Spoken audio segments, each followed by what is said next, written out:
Good day, everybody. My name's Andrew Cooperrider. Welcome to the Andrew Cooperrider Show, your source for political conservative takes about what's going on all across the bluegrass. Thank you so much for joining me today. We've got a heck of a show for you.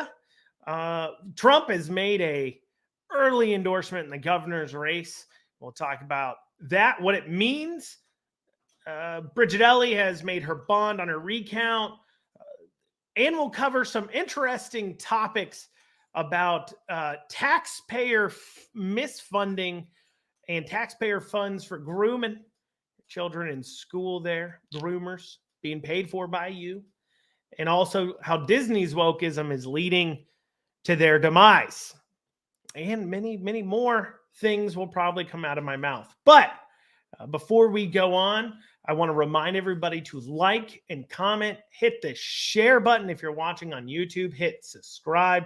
If you're listening to this on the podcast, thank you so much. Be for sure to tell people about it so they can get the very important news. Of course, as well, please, if you're listening on Apple, review the podcast. It apparently helps it out. I don't know much about that, but it does, I'm told. Once again, share, like, comment, tell people about it. It all helps out. Thank you so very much for joining me, and we will dig into it. But before that, one more thing. Make sure you text Liberty, the word Liberty, to 33777. Text the word Liberty to 33777. That's how you get your action alerts, your events alerts about things such as this. We got an event going on July 1st, our second annual Freedom Festival at Brood. It's going from 6 till 8 p.m. We'll have some speakers there at 7. We've got a couple of people that is pretty much your next state house reps from Northern Kentucky there. Steve Doan will be speaking. Lee Watts, he just ran that second congressional seat, chaplain at the state capitol, as well as conservative commentator. He'll be speaking. Let's see, you've got the Floyd County GOP chair. She's coming up to say some words. That's important stuff. Eastern Kentucky was a Democrat stronghold for a long time, and they're working on it, and we'll see what she has to say. As well, we've got a few other speakers. Richard Hayho from Beans, he's coming say a few words. He's another shop that fought on these here mandates. He's coming to say a few words, and all this on top of, we'll have some live music, a food truck, some caricatures, some bounce house and inflatables there for the kiddos, as well as yard games, face painting, tons of things, and more stuff. Better than even last year. We had I think around 300 people there last year. We want to have even more this year, and so I welcome you guys. Please come on out, and we'll see what we have going on. Freedom Festival, that is July 1st. It's at Brood here in Lexington. That's at 124 Malibu Drive. Brood in Lexington, 124 Malibu Drive for the Freedom Festival. Tell your friends, tell your neighbors about it, and we hope to see you there. So yeah, Trump has made an endorsement, very early endorsement.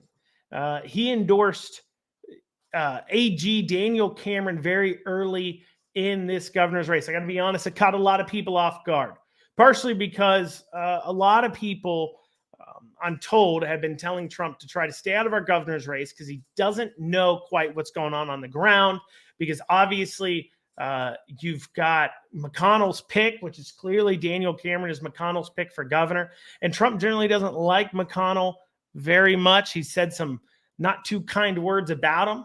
And so not kind of knowing the politics and knowing who's behind who, I was told a lot of people had told Trump to kind of stay out of it, but he did endorse. And what's surprising is he endorsed so very, very early. Speculation that maybe Trump thinks that this November is our governor's race, not knowing it's another whole year and a half away before we get to the general, almost a year before the primary. So how does this change things? Well, right now, who we have declared there's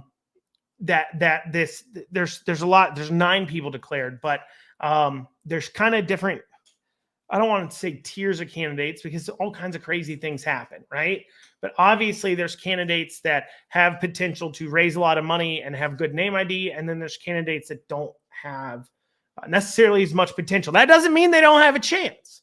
It just means that they're not really talked about in the circles a whole lot because it seems like it's a very outside chance for them to win. But so those who are, I guess you'd call them, at least have a better chance, or let's call them this. Let's say they're people that we believe can raise over $100,000, because if you're not able to raise $100,000 even for a governor's race, your chances of winning are really, really, really small. I'm just being honest. I mean, let's keep in mind Matt Bevin in his first primary race raised $4 million. So that kind of gives you some idea of what I mean by you got to be able to raise at least $100,000 for a statewide race, like the governor's race. So we've got people who are running. We've got Ryan Quarles, Daniel Cameron, of course. We talked about that already. Savannah Maddox, Mike Harmon, Eric Dieters, who's this Northern Kentucky guy, and he's declared running, but there's a little news there. He's not as wealthy as someone like Kraft. We'll talk about that in a second, but he is pretty wealthy. So, he would have dumped some money into this race. He's kind of changed tack there. So you got Eric Dieters, and then you also have some speculation of some other people jumping in, like State Senator Ralph Alvarado, Kelly Craft, who many of you probably don't know. She doesn't poll very high, as much as money as she spent, supposedly not polling very high. Kraft was Trump's ambassador to Canada, also ambassador to Canada under Bush, and then Trump's ambassador to the UN after Nikki Haley left. And so it's been a lot of speculation about her running. She's making the circuit. She's making some speeches. She's spending $1.5 million buying a ham for charity. So she's doing those kinds of things that you expect for somebody looking to make a run. So there's been a lot of communication about whether or not she's running. And you have Max Wise kind of talked about a little bit here or there about him running. And I think that's most of the people being talked about that are among the tier where you'd think they'd raise at least $100,000. So how does this work? How does this play out? Okay, so Trump's endorsement means that Daniel Cameron may be able to keep some people out. So anybody who's listened to Kraft speak, Kelly Craft speak at things, knows she was running. She was going to try to run that Trump lane pretty heavy. I mean, whenever she gave speeches, it was Trump, because Trump performed pretty well in the presidential election, obviously, against Joe Biden. And so they've been really hammering that side of things. So just talking about Trump a whole lot. Then, so does the endorsement of Daniel Cameron keep her out? I think that's the biggest indicator. I don't think so. A lot of people have been talking about the Trump endorsement will hit Savannah Maddox very hard. I don't necessarily think so as much. I think Savannah Maddox does have a floor. She's got a base, and that base, I don't know if this Trump endorsement pulls any people off that base or not for her. Because I think there's a lot of people who recognize and understand that while they like Trump, the man, his endorsements just don't carry as much weight. I mean, look at some of his endorsements he made in this most recent primary. I mean, he endorsed all incumbents, and he would endorse people like Brett Guthrie against Lee Watts. And Lee Watts is definitely more of a Trump guy than Brett Guthrie is. And so, he's endorsing people, whether he doesn't know or what have you, but the kinds of people that are sitting in those back rooms mumbling about how Trump needs to get out of the party and his influence and everything else. But yet those same people are more than willing to try to use that Trump endorsement to capture the voters who aren't paying heavy attention to know that these are the kinds of people that actually hate Trump. Now, why is Trump making these endorsements? I've got a couple of reasons why. One is he wants to just have a good win record to his endorsements because it makes him look like he has a lot of influence with the voters still, and that makes him seem have an excised role in the Republican Party moving forward. So he may be making his choices just based on poll results. The other thing is that Trump, obviously, we know, is looking at another run for the presidency. And this is the same kind of thing we saw out of Rand Paul the last time he was running. He starts making some endorsements and primaries. that he wouldn't probably normally make, but he's making them because he's trying to cut deals for support for his presidential election.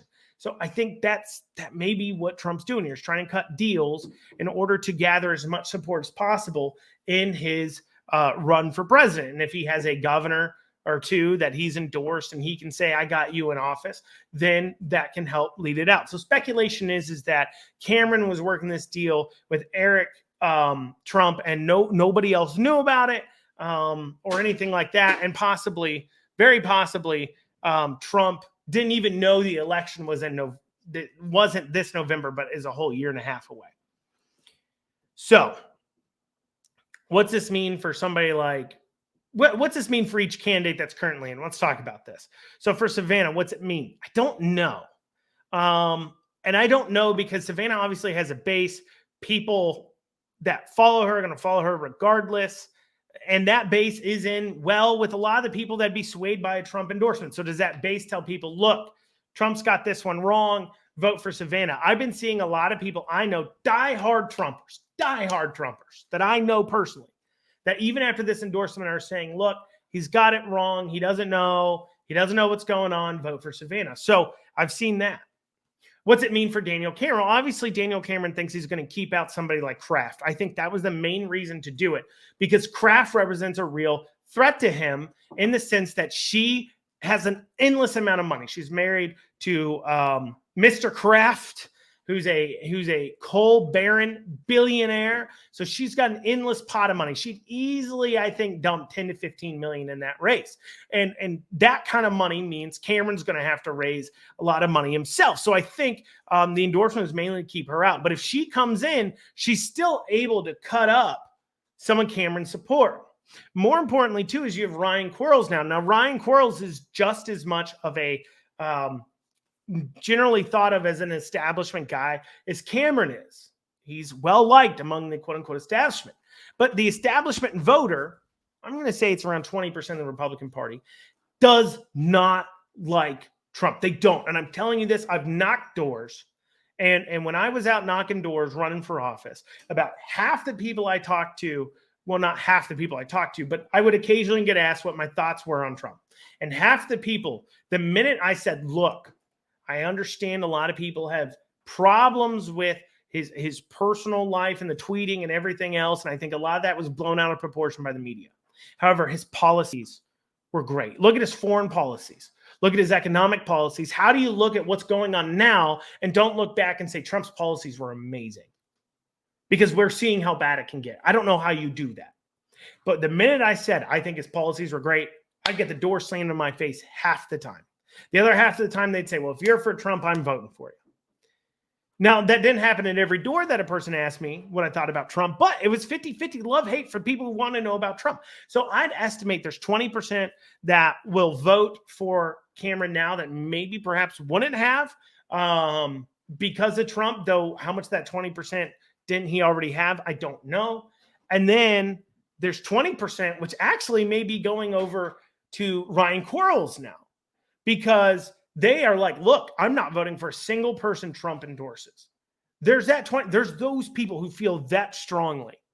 And so does that now actually move support onto Ryan Quarles? Because when people are sitting there thinking Ryan Quarles or Daniel Cameron, amongst that group, I think they're leaning towards Daniel Cameron. Now at that Trump endorsement, there might be a fairly large chunk that are now leaning towards Ryan Quarles because they are competing for the same voters. Also, as well, you got Mike Harmon. What's it mean to his race? I don't know. Once again, when you've got people cutting up the vote as much as they are, the thing that it means to people like Savannah and Mike Harmon and possibly Alvarado and possibly Max Wise and those candidates, if your name isn't Quarles, Cameron, or Kraft, what it means to you is it may keep Kraft out. I believe that's the only thing it means to you. And if Kraft is kept out, it actually makes it harder for somebody whose name isn't Cameron. But if Kraft is in there, now that gets more interesting because you have somebody that can suck up those votes from Cameron. And that leaves the field wide open. I think that's what it really means. I think that's what's important with our governor's race as well. And it just goes to show you never know what Trump's going to do.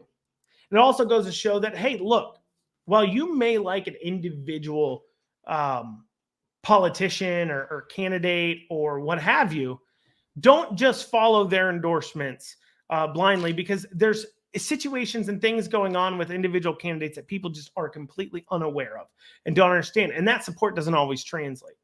I mean, I'll look at my own race. We still took, 44, 45% of the vote, but Andy Barr had endorsed my opponent. But Andy Barr took 80, 85%, I believe, 90% of the vote in the primary.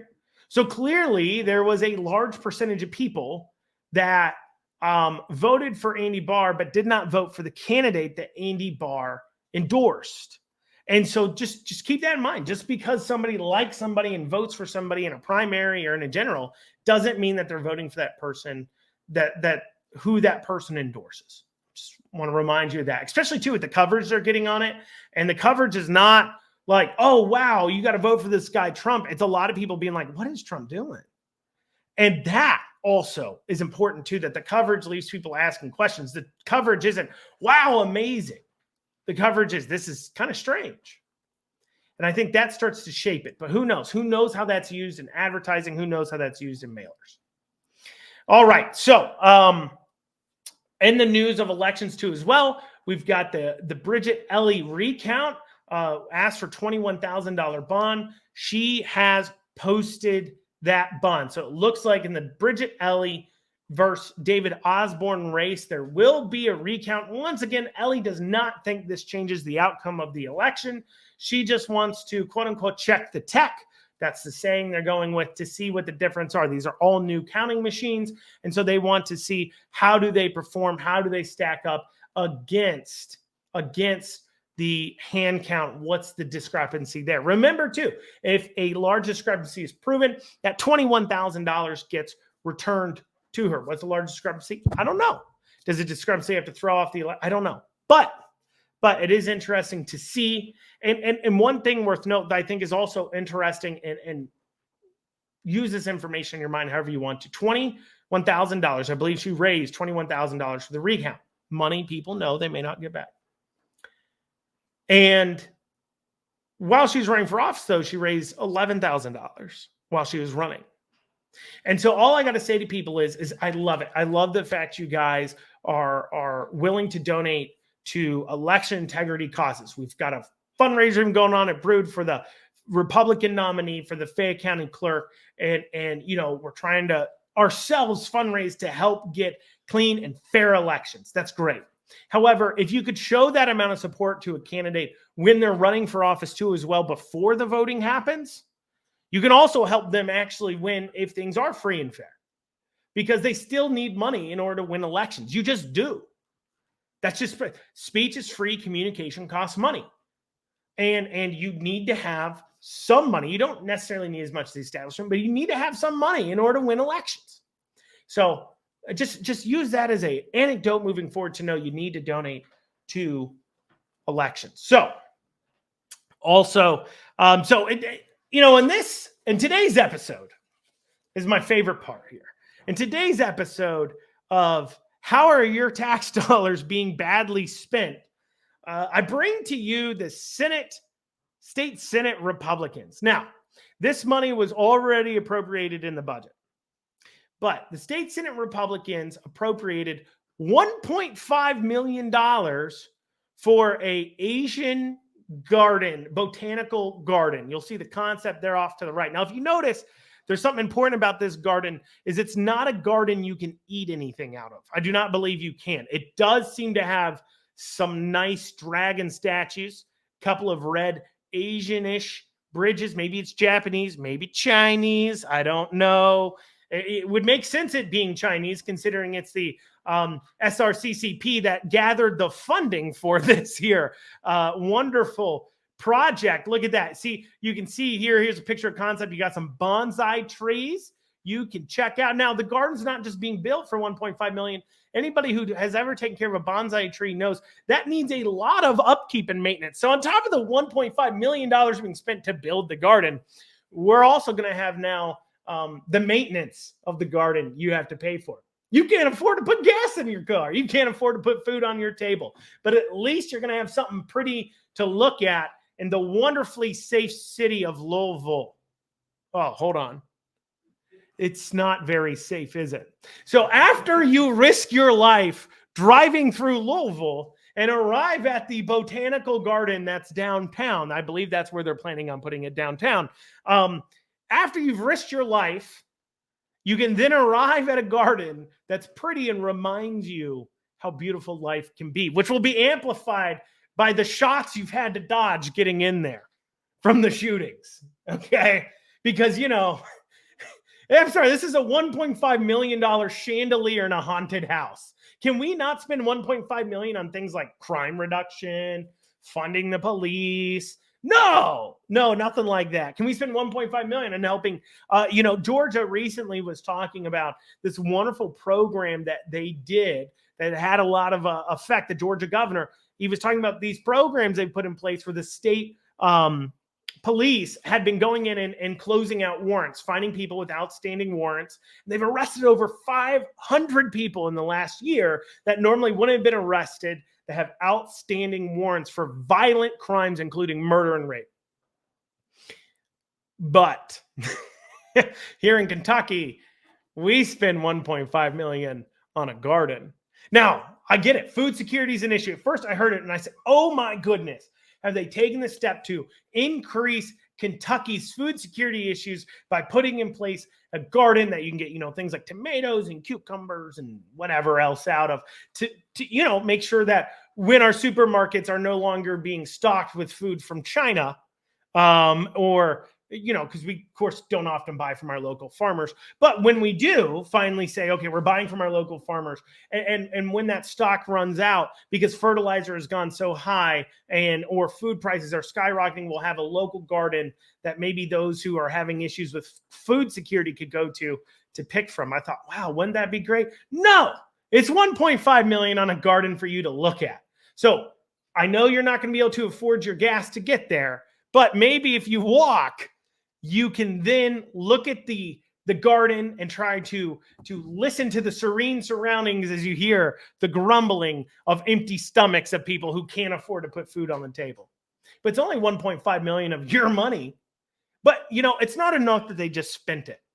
Here's the real problem. Here's the real gap and misunderstanding. Here's the real issue that these establishment Republicans need to understand that their voters have problems with. It's not just you're blowing our money on useless, benevolent projects while we are struggling. It's not just that. It is that you celebrate it. Not one, not two, but 3 posts last I looked on the the KY Senate Republicans. I keep calling them the Senate Senate Republicans Caucus Campaign Party, after the CCP in China there. My mistake. I keep confusing that their communism is different. But so the KY Senate Republicans, not 1, not 2, but 3 posts you have here on June 17th, 9 a.m. Senate President Stivers and Majority Caucus Chair Julie Rocky Adams, who most recently, side note on Julie Rocky Adams, she was on a podcast recently where she was talking about how the leadership was sitting in a room. They were sitting in a room talking about education. And she said, well, I asked them, do you feel like your parents, your parental rights are being violated by the schools? And they all said, well, no, we don't think so. And so I asked, why are we even passing bills on this? Julie Rocky Adams' kids are like grown. Like, I'm pretty sure they're around my age. Why would she even notice if her parental rights are being overloaded? But of course, it's not about what she thinks. It's about the fact that your Republican voters do think their rights are being violated by the schools as parents. And the fact that they think that means you should do something about it.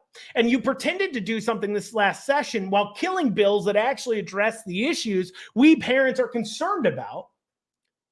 And you did it for this reason, that you believe our parental rights aren't in danger. Shame on you, Julie Rocky Adams. But going back to the post. So we got a Senate President Stivers and Julie Rocky Adams are hanging out there at this wonderful press conference because, of course, we can't just give $1.5 million to something we should have never given to. We have to push it. So they detailed the $1.5 million in funding from the 2022 biannual budget for the addition of an authentic Japanese garden at the site. Watch for coverage later.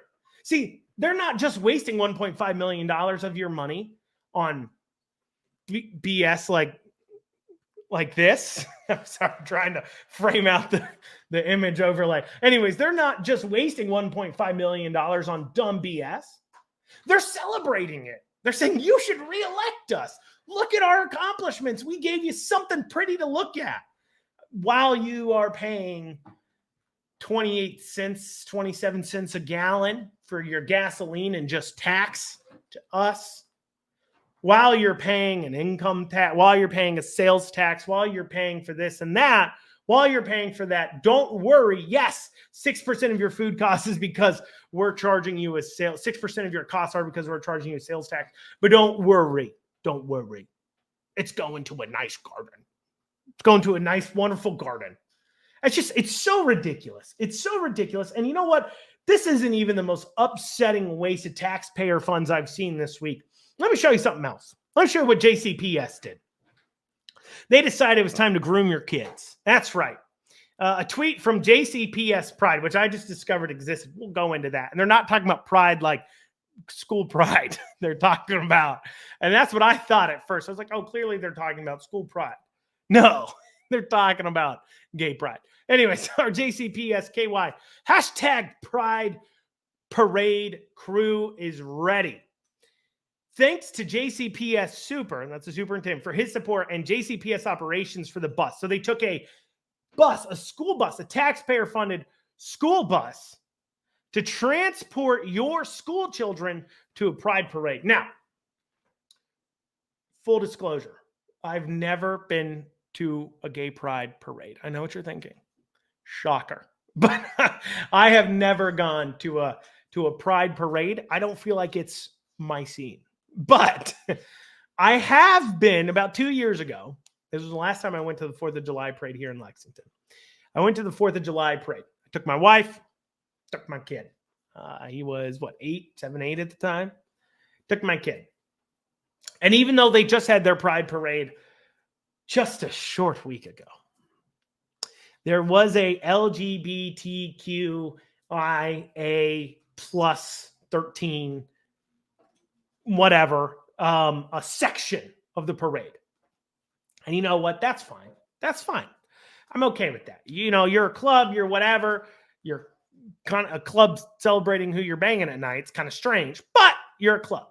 It's what you want.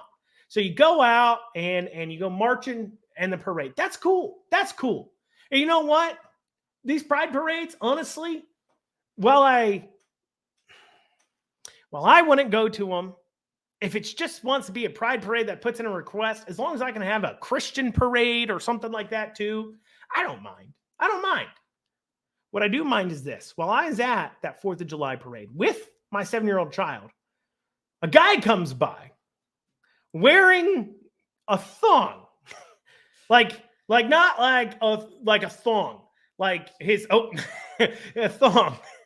Like with his twig and berries hanging out. Okay, I'm just being honest. And like my kids there, I'm like covering my kids. I'm like, oh my gosh. I literally turned to my wife.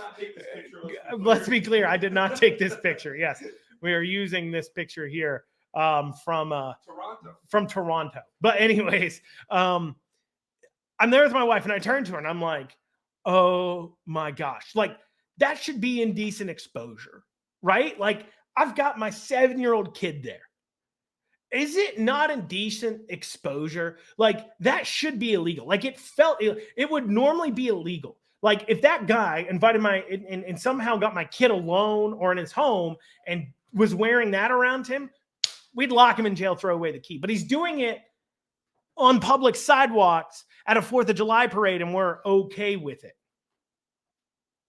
So JCPS is using your taxpayer funds to ship these kids, small children, to a pride parade where no doubt they will see men in drag, which, by the way, drag is simply men dressing up as burlesque dancers / strippers.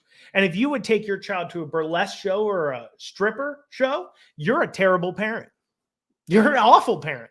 So for that same reason, if you're going to take your kid to a drag show where they are dressing up as scantily clad or burlesque women, sexually women, you're also a bad parent. I said it. You can quote me for it. Write it down. Andrew Cooperrider said it.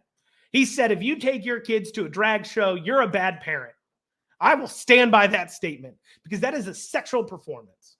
And we know we're going to have guys there wearing thongs, their stuff hanging out, possibly naked. Stuff you would never expose your children to. But not only are we exposing our children to it, we're also shipping them on a bus. And this is indoctrination. And I'm sorry of trying. I am tired of having to defend the fact that, yes, we should teach children normal gender roles. We should. Why? Because that's how you procreate. Our literal species would not continue if we don't teach this. Well, you don't even got to teach it. They're naturally drawn to it. See, the whole reason you have to teach the LGBTQ agenda and you got to teach kids about it is because their natural draw is to not be that way. I'm not saying there aren't some people maybe born different and everything else. I'm not talking about that small percentage. I'm talking about the now 20% of kids identifying as LGBTQ. That is not normal. And you can say, who defines normal? You're defining society? No. How our species procreates and continues on defines what is normal. It's not society. It's not created by even biblical truths. It's created by the simple fact that you can't procreate unless you got a man and a woman. It's just simple. That's why it's normal. Because it's how our species continues. You wouldn't be here listening to this right now if a man and a woman didn't come together somehow. Whether it's in vitro or whatever, it doesn't matter. A man and a woman had to come together somehow. You wouldn't be here. So I'm sorry, but that is normal. And so if you're going to be pushing this agenda, this doctrination, this teaching them, why do I have to pay for it? 60% of our state budget's going to education, funding things like this.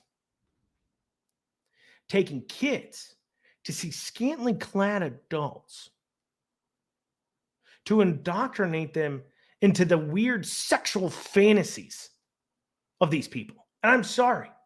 We're not even necessarily, look, if you're lesbian, if you're gay, if you're whatever, that doesn't matter. The point is you're not wearing fetish gear down the street. That's the problem. The problem isn't who you're going to bed with at night. Nobody cares. The problem is what you're wearing as you're marching down the street in front of kids. Because I shouldn't have to turn to a 3-year-old, shouldn't be turning to their parents asking, why is that guy on a collar? They shouldn't. And I know I'm going to get lambasted by somebody and be called hateful and a bigot because I just think small kids like that little girl can't be more than 6 years old, the little blonde girl right there. I just don't think she should be exposed to images of scantily clad men and women wearing fetish gear because I think that's grooming and I think that's wrong.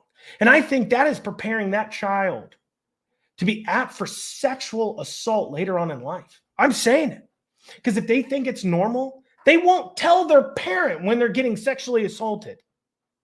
That's the problem. And this used to be illegal. Last I checked, it was illegal to expose yourself to children. Now your taxpayer funds are busing kids to school with it. Not busing kids to pride parades. Not only that, but then we discover we have something called JCPS Pride. What is JCPS Pride? Well, a school organization. Now, some people may say, look, this is just a private club not involving the school. Don't let them lie to you. And we can prove that. See, if you go to one of JCPS's Pride's event signups, they use Google Forms. At the end of that Google form, and I had to research this, but at the bottom of that Google form, what's it say? It says, this form was generated inside of JCPS systems. They are using, one way or another, they're using school resources for this JCPS group. What's JC? Well, let's show you what they were kind enough to post on Twitter what their agenda was from their slide. Let's see here. Here we go. JCPS Pride 2021 to 2022 goals. Let's start off there first. Create a safe, welcoming spade for JCPS employees in the LGBTQIA plus community and their allies. A welcoming spade. Now, first, I don't know what shovels have to do with any of this. Okay, I've got a lot of questions about why are we creating welcoming shovels for employees, okay? Are they doing manual labor? Are we painting rainbows on the shovels so when people have to dig a hole with said shovel, they feel more inclusive while they're doing it? Or is it perhaps that the people we're paying to educate our children are not even able to proofread their probably most important slide and not pick up the misspelled space and then take a picture of it and tweet it out onto Twitter? How many teachers were in this? There is 1, 2, 3, 4, 5, 6, 7, 8, 9, 10, 11, 12, 13, 14, 15 JCPS staff and employees, probably mostly teachers, attending this conference, including several that are wearing masks, it appears, inside their homes, which also makes me question their intelligence. But they're misspelling space, taking a picture of it and then posting it on Twitter. And these people are paid tens of thousands of dollars, on average $55K a year, to educate your children. They don't know how to spell space. Moving on, though. They want to host events that promote our employee resource group and build community, share resources with members, and increase JCPS Pride membership. Now, I was told by Lady Gaga that you were born this way. How do you recruit people into being born your way if they were born their way? Maybe they were just born straight, yet you're out here recruiting them in. Now, people want to say, well, look, people are being more gay. Well, I'm not even saying gay, because many of them aren't even identifying as traditional gay. They're identifying as, well, I'm really a different gender, or I'm queer, which used to be a derogatory term, I am told. Now it's acceptable. So a lot of them aren't even identifying as your standard L, G, or B. They're one of these other 16 other, 20 other letters. But they're saying we need to increase the membership. We need to actively seek out people and bring them into our fold. Now, they're either born the way or they weren't. I don't understand how you recruit for this. Doesn't make any sense to me. Unless, of course, you're admitting the fact that they're not born this way. They're indoctrinated and they're taught this. And I think that's the real thing here, isn't it? That's why your goal is to increase membership, because you need to bring more people into your fold. You need to make sure that all the people out there that want to look and say, look, that isn't normal. You need to get rid of those people. You need to beat these people into submission, into believing that taking this 6-year-old girl to a pride parade is acceptable behavior. And it's not. It's not acceptable. In the same way of how people are really rebelling on this, Les Lightyear flops. That's right, Les Lightyear. Famous here, Buzz Lightyear flops, almost doing 50% of what was projected on opening day at box office, failing to unseat Jurassic Park in its second week. Still doing better, significantly better than Buzz Lightyear here. Why? Well, Disney, after Disney had a lesbian kiss between one of the main characters in the show. And they cut it. And then when Florida did their Don't Say Gay bill, they said, look, we're going to throw that back in there. We'll show them.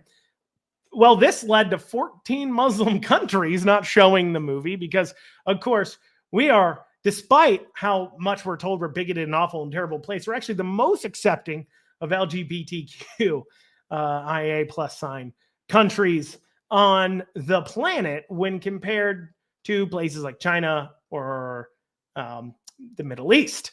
And so instead, but they kept it in there, and it has been flopping because, surprise, surprise, people don't want to take their kids to this stuff. Why? Because they're being bombarded with it constantly. Do you not feel that way? Do you not hear constantly these stories of kids being subjected to drag queen story hour on taxpayer dimes, or being bused to pride parades on taxpayer funds, or getting these kinds of things from Disney shoved down their throat? I don't have Disney Plus, but I was over at a friend's house who had Disney Plus, and they had a whole LGBTQ series, including things called like Out and other things, which are princesses or something about gender bending males. And this was under kids. This is for kids. I'm just tired of this because I'm sorry, but if your kids are born that way, if there's something off, not even off, just something different about them, they intrinsically know this. You don't have to be taught to be straight.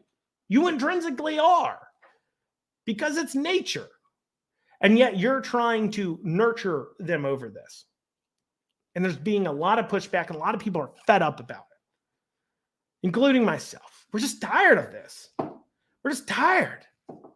Can it not just be who you go home to at the end of the night?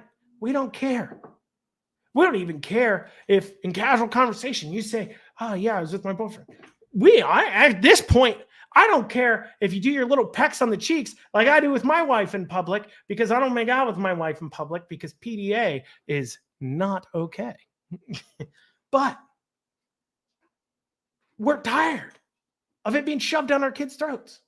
We're tired of having to sit there and say an abnormality is normal, when by definition it can't be, because once again, we can't procreate. If that was normal, we couldn't procreate. I've said this earlier. And these kinds of gender issues and social issues in general, whether it's CRT, gender theory, or what have you, is getting massive pushback. But yet they march on. They continue to do things like have our Air Force march to the rainbow flag and replace our American flags with rainbow flags, and use your taxpayer funds to paint rainbows on streets. When's the last time people spent taxpayer funds in order to make you feel more comfortable with the fact that you're straight?